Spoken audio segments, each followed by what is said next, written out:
Bismillahirrahmanirrahim. Assalamu alaikum wa rahmatullahi wa barakatuh. Very good morning. Thank you very much, Professor, the Chairman, my fellow panelists, Sarah Al-Amaisi, and our prominent scholars, academics, ladies and gentlemen. Thank you very much for giving me this opportunity. Inshallah, I will take around about 15 to 20 minutes, inshallah, to present this topic that I'm trying to look at the power of knowledge in liberating Islamicjerusalem or Baitul-Maqdis, a study on key Muslim players during the first Muslim conquest of Islamicjerusalem. So, ladies and gentlemen, it seems that all the steps taken by Muslim rulers or Muslim warriors during the first Muslim conquest, some may argue that these just normal military steps, these just normal political steps, and these just all the actions taken by them just by chances. By the way, it seems that if we study and look at into very details how the key Muslim players during that first Muslim conquest, we may come into different conclusions regarding that there is the main argument that I have here is that the role of knowledge or the power of knowledge has shaped the whole things into a proper and perfect execution. Ladies and gentlemen, in brief,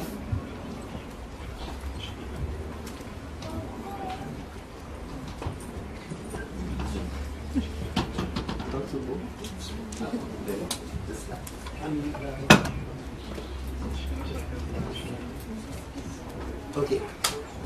Just a brief overview. I will have introduction that I already mentioned to that, and the objectives of this paper, methodology, significant phases regarding the first Muslim conquest of Islamicjerusalem during the time of Umar al-Khattab, and the key players based on this study and the conclusion on this paper.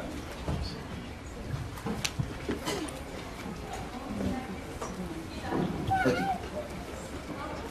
The objectives of this paper, first, is to identify Muslim key players during the first Muslim conquest of Islamicjerusalem, while most of the sources highlighted the so-called the Muslim warriors or the Muslim leaders during the time. Some of them may highlight about Khalid ibn al-Walid, some of them highlight Abu Ubaidah, some of them highlighted Umar ibn al-Khattab himself, and so on. So I'm trying to look who should be highlighted in discussing about the Muslim key players on this, the first Muslim conquest of Islamicjerusalem, and then to examine their connection to realm of knowledge.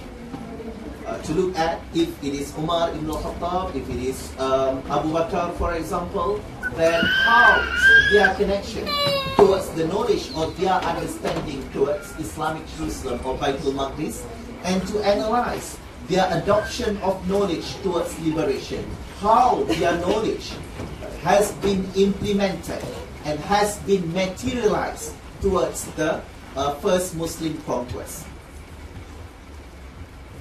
And the methodology that I use in this paper, first historical research methodology, so that I will look at the events and also the figures involved in the first Muslim conquest of Islamicjerusalem, and Islamic research methodology, that this will involve to look at the understanding of priorities, of faith priorities, of fiqhul awlawiyat, and also some others relating to authentication of the hadith and so on. So based on my research, the first Muslim conquest to relate and to try to connect to the role of knowledge and how the power of knowledge shaped the first Muslim conquest can at least be divided into two main phases. Sometimes when we try or to look at the liberation, we may find that by conquering certain territory, then that's it. We succeed. We have successfully conquered this area. But for me, in the case of Islamicjerusalem, or the first Muslim conquest of Islamicjerusalem, there are two main phases that need to be looked at. The first one, the pre-conquest phase, and the second one, the post-conquest phase. That based on these two situations, a pre and post-conquest, it seems that what the Muslim rulers during that time, or Muslim leaders during that time initiated, is to provide or try to establish the sustainable liberation. It means that it's not only about to conquer the place, but to ensure the establishment of the conquest with sustainable actions. So based on that, we can look at the pre-conquest.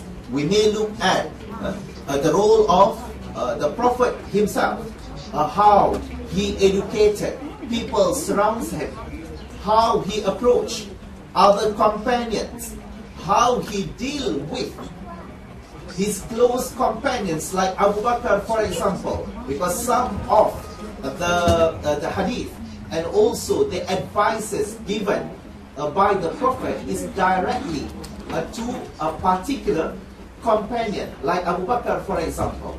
Okay, and based on that, I can simply conclude based on these two phases that the first one on the pre-conquest mainly focused on inspiration, to inculcate, to inspire the Muslim towards Baitul Maqdis, and also to give a clear direction.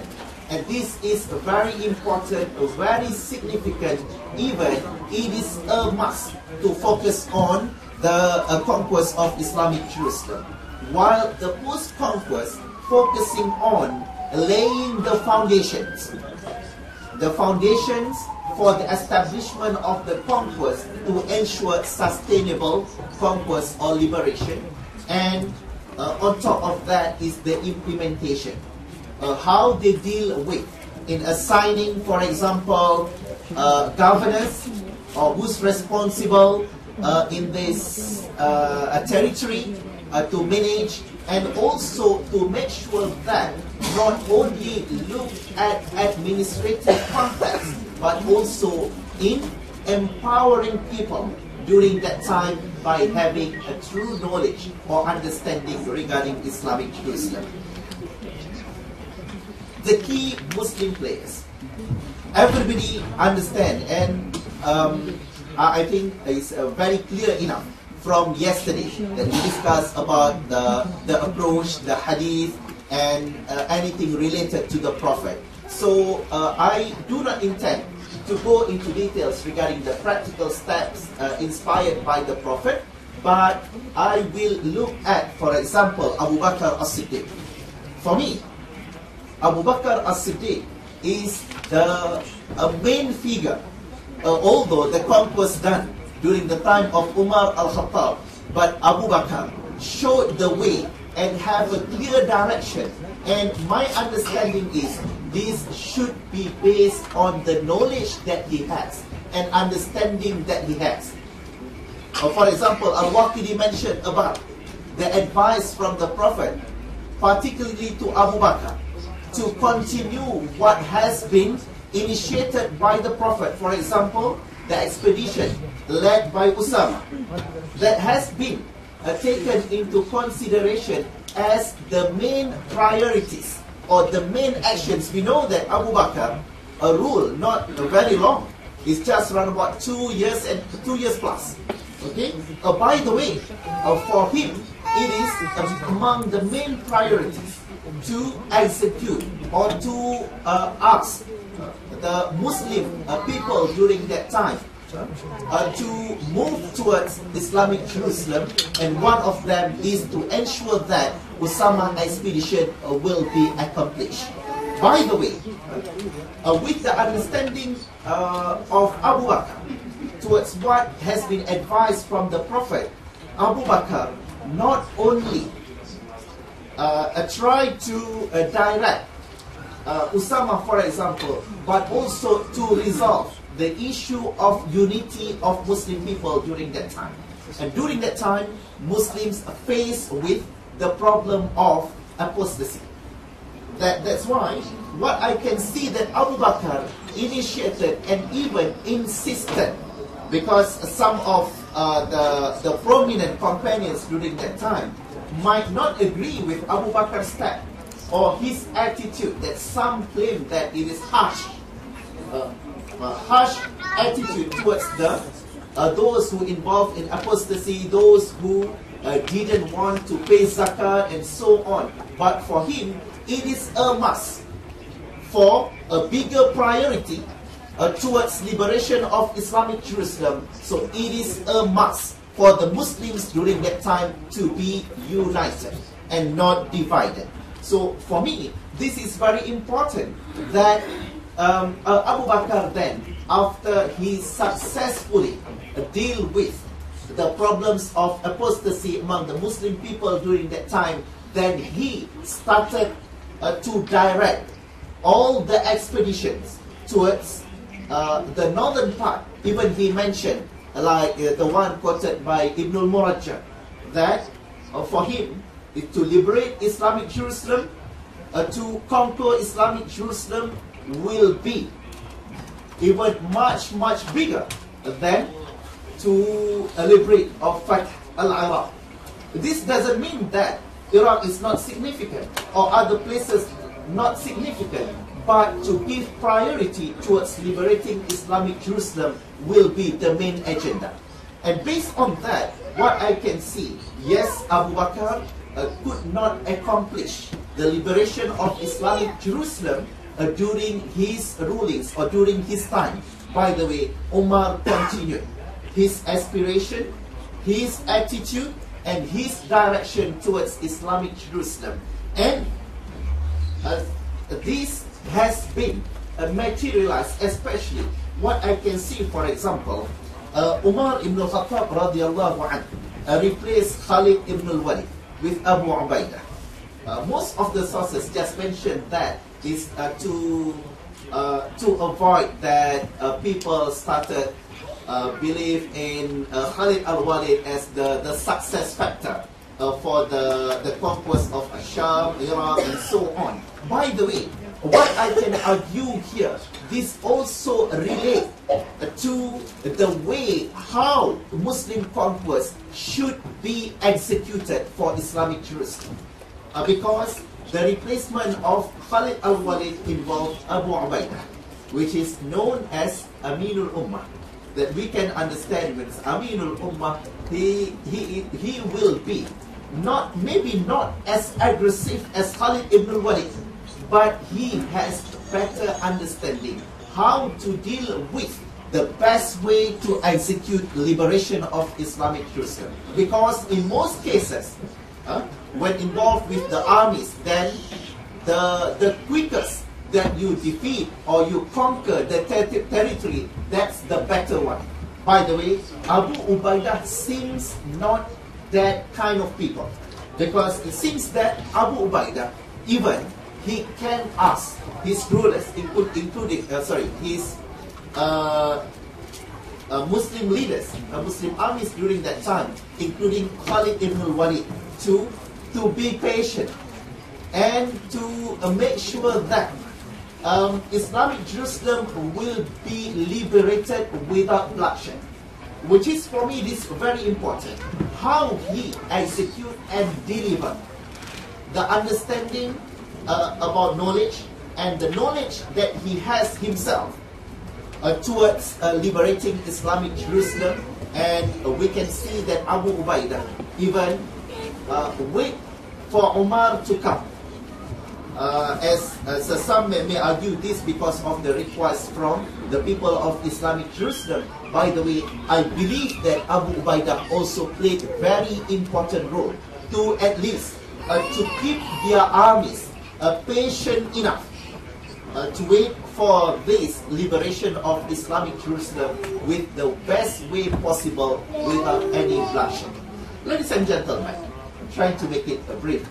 Okay, on this, after the conquest of Islamic Jerusalem, then Umar again played his role by laying the foundation,